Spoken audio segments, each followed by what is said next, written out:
Maigsoon mayong hapon kaninyo, kini si Brad Clive Kalimutan, makiguban kaninyo sa ngalan sa Biblical Apostolate o sa Confraternity of the New Apologetics, ang Bible Animators Team diri sa Archdiocese sa Cagayan de Oro.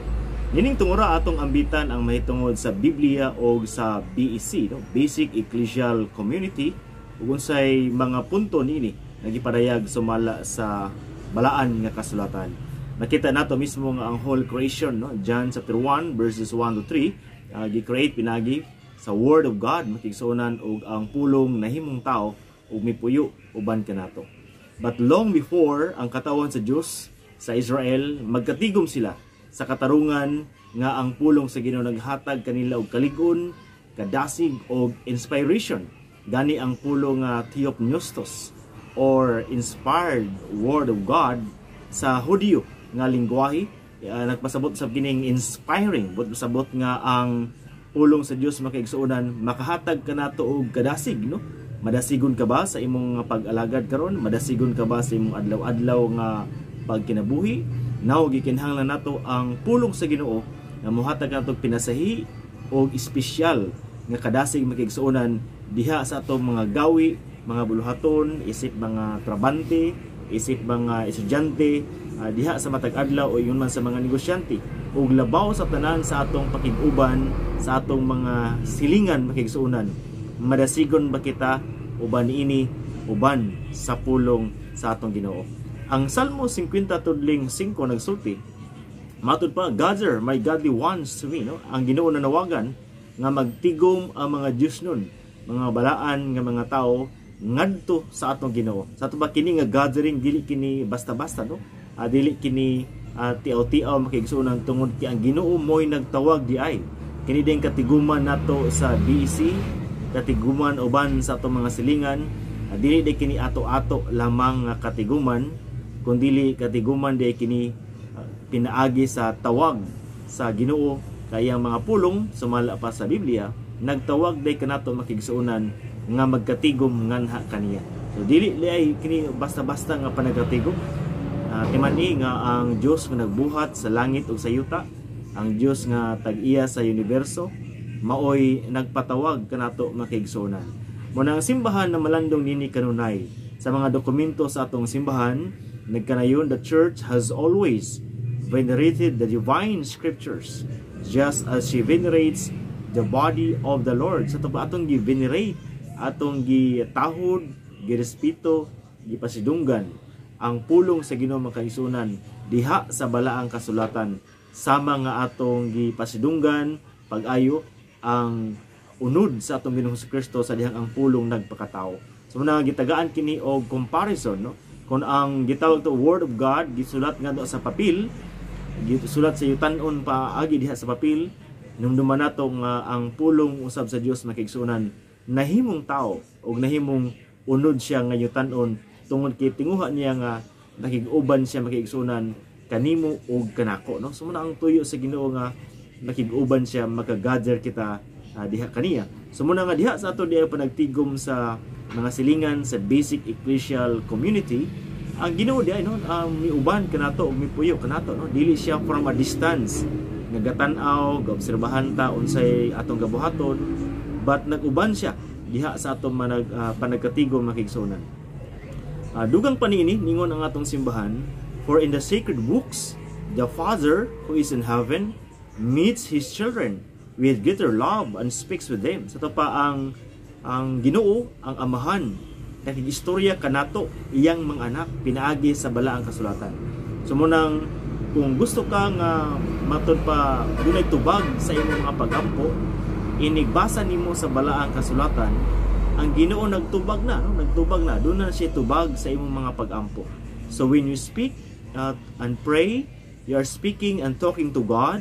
But when you read the Bible, God is talking to you. Ang Ginoo makigsuonan, nakigistorya kanimo panahon nga magbasa ka sa balaan kasulatan. Mugin nga sa atong mga lecture divina, dili lugar ingon nga pagampo lamang, nindot usab nga ang atong mga pagampo ubanan nato sa pagbasa sa Biblia para nga nakigistorya kita sa Dios, o pagbasa sa Biblia ang Dios usab nakigistorya nganhi kanato. So mga diha sa gathering sa basic ecclesial community, importante nga dunay pagbasa sa Biblia, pagpamalandong ini tungod kay Word of God man. Kana bitong dunay sulat, no? Alabi na kaniadto bisan karon lugar na mga text or message sa tao nga palangga nimo, mahal nimo. Imo ba nang i-feel, no? Imong i-feel ang iyang mga pulong, imong i-feel ang iyang mga pagkasulti o ang imong relasyon uban sa mga tao pagigsuunan nga naghatag sa imo sa mensahe. Ingon na pod ang atong panagtigom diha sa BEC nga atong i-feel ang pulong sa Ginoo. Tungod kay ang Ginoo nagpakamatay dili lamang kay nakig-istorya kanato, mikuyog kanato, but ang iyang kinabuhi, iyang gitugyan kanato makigsuunan. So ingon na kahalang do, no? Ingon na kalawom ang pakiguban sa Ginoo kanato makigsuunan. Si Bishop Arturo Bastes ningon siya, matud pa niya nga iyang gi-emphasize pagayo ang kaimportante sa process sa renewal sa simbahan makigsuunan. Matud pa niya, without the Bible, there's no matud pa BEC. Kung wala daw Biblia, wala ka na BEC. Tungod kay ang Biblia makigsuunan mao ni ang gahatag og kadasig, no, diha sa panagtigom. Kung ang managsilingan magtipok usahay, no, say makita atong mga silingan magtipok-tipok, nag-istorya, butangan ni Biblia, mahimo na gining BEC. So muna nindot, no, kung tungod kay usahay ang mga silingan mo gani magkatinabangay, kung doon ay mga emergency, ang silingan maoy unang magkasinang pitay. Dili ka na malikayan makigsunan, no? Panahon nga doon ay emerhensya, ang imong unang sangpiton, ang imong mang silingan kay duol man sa imo. So muna nga ang atong panag-istoryahanay, hinigalaay, inigsuunay sa silingan, nindot kayo kung ang pulong sa Ginoo mo ay mudasig niini. Kaya ang pulong sa Ginoo, gawas lugod nga naminaw ka sa pulong sa imong silingan, gawas nga naminaw ka sa istorya sa imong silingan makigsuunan, ang nindot pod nga ang pulong sa Ginoo ato pod siyang gapaminaw, no? Ato pod siyang pamalandungan. Unsa po iyang mensahe? Unsa iyang ipaabot kanako makigsuunan, no? Kana ang usa sa mga nindot kayo tungod kay pagbasa nato sa Biblia, anay mga punto na mga pulong diha ta matandog. Tungod kay ang pulong sa Ginoo makigsuunan, bisan unsa imong sitwasyon sa kinabuhi, bisan og ang imong kinabuhi ugar malipayon, problemado, nahadlok bakaha, apan ang pulong sa Ginoo do na siya pulong nga muigo sa imong kasing-kasing. Kana akong ablihan nato ang atong kasing-kasing. Munang naa sa John 10:47 nga akong karniro maminaw sa akong mga pulong. So nindot makigsuunan nga ang timailhan nga ikaw kabahin iyas Ginoo, karniro nga iya sa Dios, kung ang atong kasing-kasing abli ug kanunay nga makabati sa mga pulong sa atong Ginoo. So ingon na makigsuunan ang gitawag nato nga kaimportante diha sa pakiguban sa mga silingan uban sa Ginoo. Si Father Alunday makigsuunan, no, ato ning kaila usab o nakuyog diha sa Biblical Apostolate sa Manila. Matud pa niya nga to renew the church, make it the church of the poor, it is essential to keep BECs alive and spread the teachings of the Bible. Sa ito pa nga diha sa kinabuhi sa BEC, spread out ang mga pulong sa Ginoo. Tungod kay ang pulong manggod sa Ginoo, nindot ni nga mahimo natong gabayan sa ato kinabuhi diha sa matag adlaw. It will become our lifestyle. Kung tanawag inyong mga bata, kung ang mga pulong sa TV kanunay nila nga madungog, ang may tabo nga mo ilang mahimong gabayan sa kinabuhi. Kung ang pulong sa TV mo ipaminawon kanunay sa mga nanay, sa mga tatay nato, no, ang pulong sa radyo, kini pod ang mahimong gabayan sa ilang kinabuhi ug labaw sa tanan sa decision making sa kinabuhi makigsuunan. Mahimo nila na ang matud pa baruganan or prinsipyo unsa ilang kadungog. Muna nga nindot kayo nga madungog nato pag-ayo ang pulong sa Ginoo, kay mo ning basihan na nato sa atong mga decision making, sa atong mga matang sa kinabuhi, unsa atong buhaton matag karon ug unya, unsa atong mga responses, unsa atong mga tubag nini mga problema, buhatag nato kadasig ang pulong sa Ginoo makigsuunan. Puno kaayo nining tanan, puno kaayo nining tanan. So kung maminaw ta sa mga radyo, maminaw ta sa mga pulong diha sa television, sa social media ug uban pa, kinahanglan natong paminaw day ang pulong sa Ginoo kay mohatag sa pinasahi nga inspiration diha sa atong kinabuhi makigsunan. Padto pa ni Father Alunday, no, iyang gidugang, it is the Bible which gives light to the issues and concerns of the community. Sumunang kung dunay mga problema sa katilingban, dunay mga isyu sa katilingban nga angayan sulbaron. Kana to unsa kay paagi sa Ginoo ani no? Unsa ka ang Dios nung paagi sa pagsulbad ani nga problema pinasikad sa pulong sa Biblia nga atong gabasahon karon. Kay kung dili nimo ni siya himuon lugar, ang imong basihanan sa pagsulbad sa mga isyu sa katilingban, posible ang imong pagbati, ang imong emosyon, ang imong kaugalingon nga mga experiences, ang imong mga natun-an sa eskwelahan, ang uban pang mga butang, nindot kini makaigsoon na walay problema niini.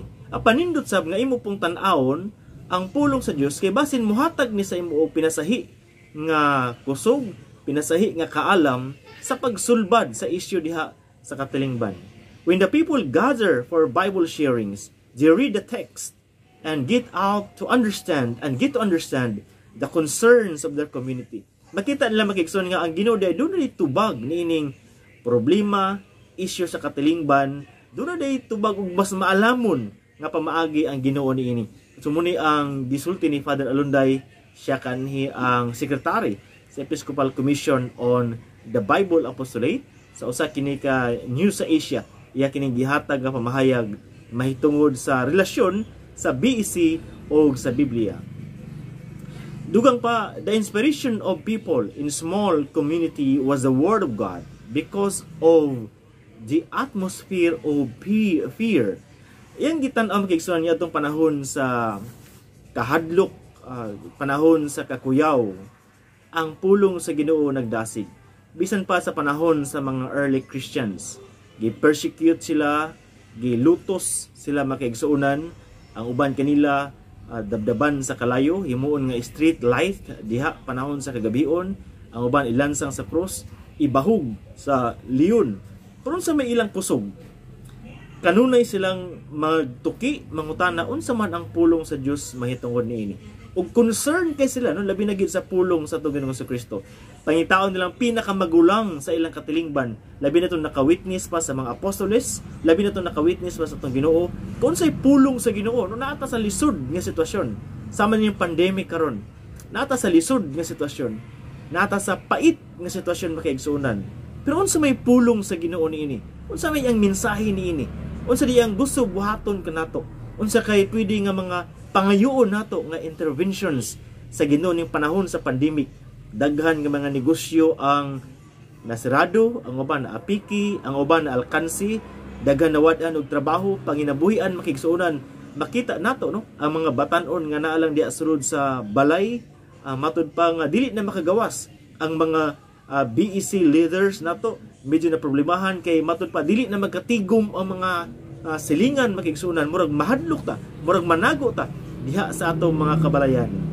Apan unsa may pulong sa Ginoo niini, unsa diyang gusto ipaabot ini makigsuonan, kay ang Ginoo sab gibati niya no niadtong hapit na siya mamatay sa cross, gibati po niya ang talagsaon nga kahadlok. Apan wala siya nagpadaog sa kahadlok, wala siya nihupot sa kahadlok makigsuonan, nihupot siya sa pagsalig samahan. Muna nini pong panahon sa pandemic nga ang atong mga busy nga mga ministries workers nato dili kayo makalihok, ang uban ay kahadlok no naging mga dahil na to nga dili halos mogawa sa balay, dili halos makikistorya sa silingan, kay naa lagi sa kahadlok. Ang pulong sa Ginoo di ay maghatag kanatong kadasig kay iya na kining gidaog makigsunan. Duna pay kahigayunan nga guol naghilak ang usa kay nahan kay matud pa nga prospect siya nga matud pa COVID no. Apan ang mga silingan niya mahadlok moduol, magpalayo inig-agi mulikay sa iyang balay. Ang diwa sa pagkabiisi murag lisod siya, puy-an anang tungura. Apan ang pulong sa Ginoo makigsuonan muhatag kanato og kadasig kay gani naklaro man nga dili siya positive no. Muna nga dili kita magpahadlok magpadala sa kahadlok ng pandemic. Ang atong kinabuhi isip managsilingan nindot nga buhi kaayo siya pinaagi sa mga pulong sa Ginoo, kay kining mga butanga nahiagian na sa una mga Kristiyanos, sa mga katigulangan nato nga nagantos panahon sa mga gera, panahon sa makagubot o kaguluyang nga ang tao maglisod na pagdinasigay. Apan walay lain nga kadasig ang atong daganan, ang atong duulan, mao di ay ang pulong sa Ginoo. Muna nga sa mga silingan lugar magkatigumay, magkainambitay sa mga pulong sa Ginoo pinagi sa text messaging, nindot kini kay makapalig-on kini makigsunan, makahatag kini kadasig kanato kung ugaling dili pa man pwede ang mga panagtigom diha sa BEC. Si Bishop Broderick Pabilio na siya karon sa Palawan ug iyang gisinati ang matud pa kinabuhi sa mga tao didto nga simple yano ug nasinati niya makigsunan ang buhi kaayong BEC kay sa NCR lugar sa National Capital Region lahi ang matang sa kinabuhi. Busy kay ang mga tao, gaapas sa oras, unya pressure kayo sa trabaho, sa negosyo, grabe ang traffic makigsunan. Apan sa dihang si Bishop Pabilio miadto sa Palawan, na sinati niya ang sa katalagsaon nga pag sinilinganay makigsunan. Talagsaon kayo nga pag inambitay, matud pa niya simple nga kinabuhi, nakaingon siya nga kini di ay ang diwa nga nakita niya sa BEC, simple nga kinabuhi unya dunay pag inambitay, mga pulong sa Ginoo, buhi kayo diha sa yano insa regardless sa mga material, regardless sa matud pa financial nga mga problema, nakita niya ang buhi kayo nga pakig-uban sa pulong sa Ginoo. Nakaingon siya nga ang kinabuhi diha is to find happiness in doing even small things as long as they are done with love. So muni ang mensahe ni Bishop Pabilio makigsunan sa iyang pagbalhin sa area gikan lugar sa matud pa NCR area diha sa Manila area, nibalhin siya dito sa Palawan. So muna ang kini siguro atong ibalik diha sa atong kaugalingon ang kasimple ug kayano sa mga butang. Kay ang Ginoo gusto niyang maminaw kita. Tao to si Marta o si Maria. Si Marta busy kaayo. Pero ang gusto sa Ginoo dili ang kabisi sa atong adlaw-adlaw nga kinabuhi, ang kabisi sa uban nga mga butang. Ang gusto sa Ginoo nga maminaw ta sa iya. Doon na ba'y time ang atong kasing-kasing sa pagpaminaw sa iyang makigsunan. Sa dihang naminaw ka sa imong silingan, naminaw ka sa iyang mga kasinatian, yan ang paagihapod ipaagi sa Ginoo ang mensahe diha sa imo. Muna gitawag to mga reflections. Maka-reflect ka nga usahay abi nimo bugat na kay ang problema. Abi nimo ikaw na ang pinakawalay nada sa kalibutan. Apan sa diyang makapaminaw ka sa kisanatian sa imong silingan, makaayod ka nga doon na pa man di ay mas bugat pa og kasanatian kay kanako makigsunan. Ug ang pulong sa Ginoo hatag dayeg kusog nga wala kaniya biyae di ay, wala kaniya pasagdi, kay naapay mas kuyaw, mas lisod og kahimtang nganha kanimo. Labi na to mga igsuon nato nga naistorya nato nga nahimo gyud nga positive diha sa COVID makigsunan, nabutang sa mga isolation room, didto gyud sa gitawag nato lugar nga kadto yung lisod na o pait na kay mga problema. Nakita niya ang pagkalisod sa kinabuhi sa tao. But bisan pa man niya naay atong istorya nga usa ka pari nga naa siya sa usa ka hospital kay ang iyang case severe kaayo. Tapad niya nga mga katri, matud pa niya puli-puli lang naay mamatay. But he tried. Iyang gitabangan pag ayo makigsuonan nga sinati gyapon sa iyang mga kaigsuonan didto nga matud pa nagilaid sa kahimtang nga feel nila ang brotherly affection sa matag usa nga napaday ilang silingan diha nga naghigda pod sa katre. Ug tod man na siya mga natabangan nga ang mga oxygen nagka-problema, siya ang maningkamot nga ang nurse, ang doktor ma-inform nga doon na naghigda sa katre nga nagkalisod na. So muna makigsunan nakita lugar sa mong pari I think yung name is Father Marlo, nga bisan pa niya ng panahon nga na-feel niya nga dying siya, na-feel niya nga muraog mamatay naman siguro ta niyang panahon pero naningkamot gihapon siya nga ang diwa sa pagkasilingan, ang diwa sa paigsuon nato magpabilin nga buhi makaigsuonan bisan pa sa mga hilimatyo na nga mga punto. Apan dili ta mohulat kay ingon ana pa ang mahitabo. Ang ato lamang nga doon na pa di mas lisod og kahimtang kay kanato nga naningkamot nga mahimong madasigon diha sa pulong sa atong Ginoo. Ug just nung pagka sinilinganay, no, dili pa ulahi magigsuunan ang pag-reach out sa atong isig kaingon, isip mga silingan diha sa pagbasa sa pulong sa Ginoo. Ang mga Hudyo nindot kay niini, no, tungod kay before sila magbasa, doon na ginay prayer. Munang sa ato pa ng liturgy of the word. Munang ilang pagtagad sa Biblia, dili gid basta-basta. Na kumusta man ang atong Biblia sa balay? Naba sa plaster nga butang, nindot na nga naas ba sa altar, o niya atimanado ba kini, o sa dihang ato kining basahon, uban ba ang pag-amping niini makigsuunan? Kay isip lugar mga Katoliko, naamang sa ato ang original nga manuscript sa Biblia, no? Kita may nakahupot nga na labi na gid sa New Testament, ang mga karaan kay nga mga codex sa Biblia. Kita ang nindot kay nga mohatag og ehemplo or example nga dunay taas nga pagtagad, pagrespeto diha sa Biblia mismo. Kanang the way ta mohawid sa Biblia, makita ang pagrespect kay nakasulat diha ang pulong sa Ginoo. Timane, di ba, kung naay tao nga magsulat sa imo og note nga importante na siya nga tao sa imo, mahal nimo nga tao sa imo, bisan simple lang kay nga word yang ibutang, bisan isulat pa na sa tissue magigsuunan, kung kana nga tao palangga nimo, imo siyang gampingan. Muna nga diha sa atong BC gathering, nindot pod nga sa pagdala pa lang nato sa Biblia, makita na daan ang atong pagrespeto, pagtahod, pagpalangga sa Biblia kay kini pulong sa Ginoo makigsunan. Ang mga Hudyo masuko sila, no, nga madto ka sa Israel karon ya abrihan nimo ang scripture diretso, masuko sila niya ang makigsunan. Kay taas kay ilang pagrespeto, no, sa balaan kasulatan. How much more kita nga mga Katoliko nga gipakamatyan sa Ginoo, giluwas sa Ginoo pinagi sa iyang dugo sa cross, nakita nato ang atong Ginoong Kristo ang pulong nga nahimong tao. Nindot pod kayo nga kita ang number one example sa pagrespect diha sa Biblia. O ang pagbasa sa Biblia, dili siya kanang mura tao gadali nga nagbasa tag listahan sa utang, no, dili yung taingon ana, kundi ang atong pagbasa sa Biblia kanang pinahiluna nga pagkabasa. Nay gitawag og reverential reading, no, lisod siya buhaton, pero kanabang pagbasa nga murag imong gisimba ang pulong, because that word is the word of God.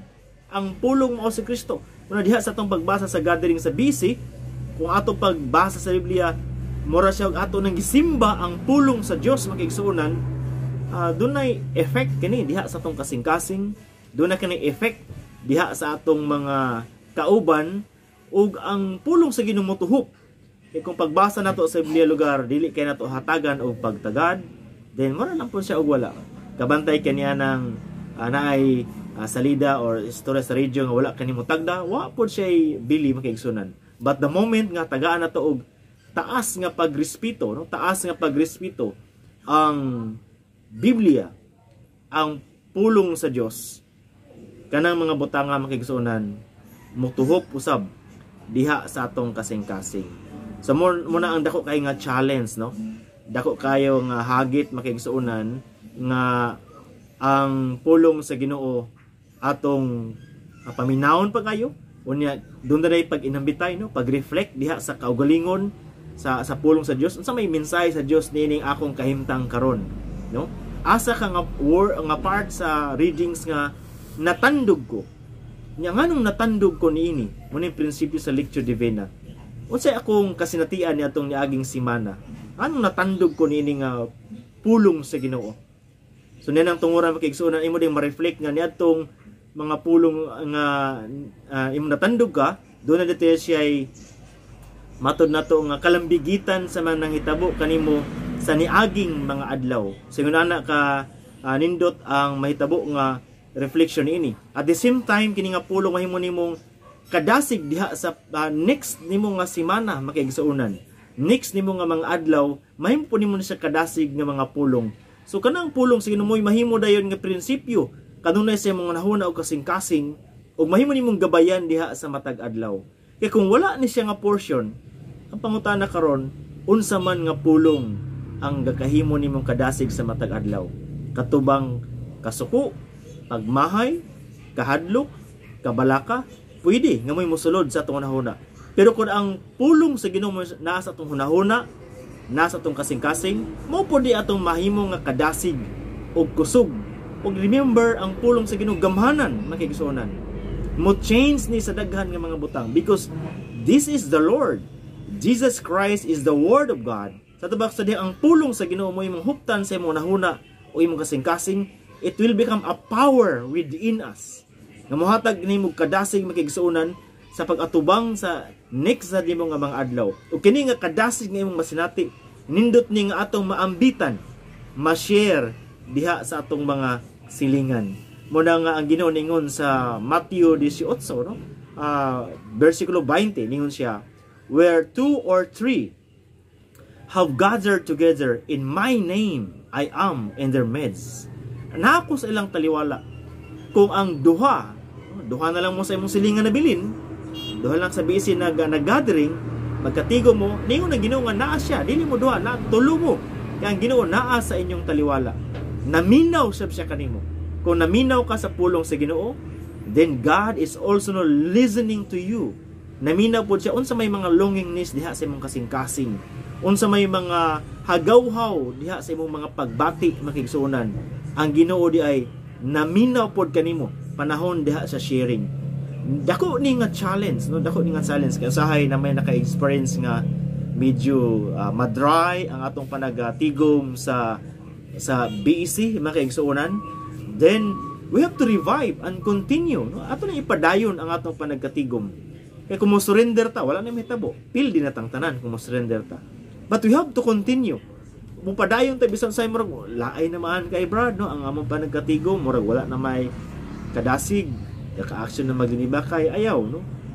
Ato nang ipadayon ang panagkatigom din. Seek the word of God, no? Seek His kingdom diha sa atong mga panagtigom. And then allow the Lord to penetrate into our hearts. Kana ang mga nindot nga atong i-try o sinati deeper and deeper. Kaya kini manggod nga kasinatian mura ni siya og panaghinigalaay or friendship. Kung atong matikdan magigsuonan ang paghinigalaay sa mga tagtao, no, ang pagkahigala, mag-anam kinig kalawom. Usahay ang pagkahigala mura og dili kaning ma-feel, magtagbo mo nga murag wala lang. Puro na yung mga instances nga magkaanam og kasuod. Although na panahon na murag mabugnaw kung mobalik ang kasuod. Ang friendship po nato sa Ginoo ingon anak. Nga usahay mura og medyo dry man atong panag-uban karon sa BEC uban sa pulong sa Ginoo. But ipadayon lamang siya sa katarungan nga nya nang paagiha. Kung imo lang i-continue, mag-anam og kasuod sa Ginoo. Then it will become a very meaningful community. Muna nga mga early Christians kaniadto, muna yung BEC, no? Ang ilang forma, magtigom sila, mag-inabitay sa pulong sa Ginoo. Unya nahimo sa extended family. Nga ang balay sa usa ka tawo, pwede ang iyang silingan or stranger mosulod, mukaon, magpuyo, mag-atiman sila sa mga masakiton, tanan nga mga ninganahanglan nagtinabangay sila tungod kay motivated kay sila sa pulong sa Ginoo. Ingon na nahitabo makigsuonan. Muna nga ang mga pagans kaniadto na-attract sila sa kinabuhi sa mga early Christians nga murag dako kaayo nga pamilya. Usa ka katilingban nga dunay talagsaon nga paghinigugmaay. Muna ang usagid sa matud pa sa mga comment lugar sa mga historians nga mga pagan nga the brotherly love of the Christians. Niadtong unang panahon sa persecution, talagsaon kaayo makigsuonan nga ma-attract sila, no, sa pagka-suod kaayo sa mga unang Kristiyanos. Tungod kay dasig kay sila sa pulong sa Ginoo. Bisan tuod nga kabalo sila nga maybe masapon sila pamatyon. Apan wala ni nakapugong sa ilang makigsuonan. Nga magpabilin silang magkinabuhi nga dako kay nga pamilya nga dinasig sa pulong sa Ginoo, panagtigom diha sa Eucharistia. Ug ang nahitabo makigsuonan na attract ang mga pagano. Muna nga bisan gani ang mga sundalo ni Marcus Aurelius nga nakigubat, nakigasdang, hinay-hinay na diay nga nag-anam og kadaghan ang convert ngadto sa Kristyanismo. Hinay-hinay din nga mikuyanap sa kasing-kasing sa matud pa makasasala nga kinabuhi sa mga Romanon kaniadto. Ang talagsaon nga ehemplo nga gipakita sa mga gagmayng katilingban sa mga Kristohanon nga nipaingon sa dako kay nga katilingbang simbahan makigsuonan. Nahimo kining usa ka puwersa sa gugma, puwersa sa kadasig, puwersa sa pag-inig sa unay ang ilang pagkinabuhi sa pulong sa Ginoo. And now we are in that same challenge, no? Gi-challenge kita niini mag-igsuonan nga mahimong buhi unta sa kanunay ang gitawag nato nga panag-inig sa unay uban sa atong mga silingan pinaagi sa pulong sa Ginoo. Walay lain nga keyword niini. It is the word of God nga mahimudala ka nato sa atong kahiusahan paingon sa Eucharistia nga mohatag nato kadasig diha sa matag adlaw ning panahon sa kahadlok, panahon sa kalibog, panahon unsay buhaton, kalisod ug uban pa. Ang pulong sa Ginoo makiigsunan mas gikinahanglan nato nining tungura nga atong sination, atong pamalandungan ug atong ipaambit sa uban pinaagi sa atong mga silingan. Daghan salamat ug maayong adlaw kanatong tanan. Ug ayaw kalimot ningon ang Ginoo, heaven and earth will pass away, but my word shall not pass. Daghan salamat kaninyong tanan ug sa tanan nga mga BEC nga naga monitor karon, mga BEC na to nga mga igsoon nga mga ministers, mga workers. Dahil nga salamat kang Father Nathaniel Lerio, salamat kayo kang Brad Anino, Brad Romy Anino, salamat kayo Brad. O sanan sa ato pong director sa Biblia si Father Robert Paho, salamat usab sa pag-support kanunay sa Bible Apostolate. Ug ang Bible Apostolate ug ang BEC dili kini bulag makigsuonan, but we are living in one big community. Ang simbahan, di naguban ka na to ang Ginoo, ang pulong sa Dios. Sa ngalan samahan sa Anak, sa Espiritu Santo. Amen.